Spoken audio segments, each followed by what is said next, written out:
Gikan Enero hangtod Oktubre 2022, musumada sa 9.4 million pesos kontrabando ang naharang og nasakmit sa Task Force Davao. Gibuting ni Task Force Davao Commander Colonel Darren Comia sa interview sa Arman Davao. Sukad Enero 1 hangtod Oktubre 27, 2022, mobalor sa 3.2 million pesos nga shabu, samtang 108,000 pesos nga marijuana ang ilahang nasakmit sa 162 ka mga individual. Samtang 6 million pesos sa smuggled cigarettes ang nasakmit sukad Mayo 11 hangtod Oktubre 31 ug 23 ang mga nadakpan. Sumala ni Comia ang dakong kalampusan resulta kini sa hugot nga seguridad ug inspeksyon sa 5 ka mga border checkpoints sa Sirawan, Eden, Lacson, Malagos, Lasang sa Davao City.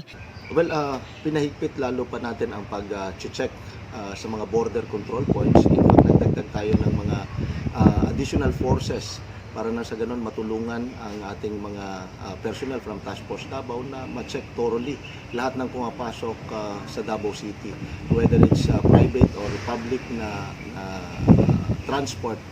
Kasama mo sa balita ug serbisyo publiko, reaching millions nationwide and worldwide for 70 years. Rajman Aimee Ginita, Tatak RMN.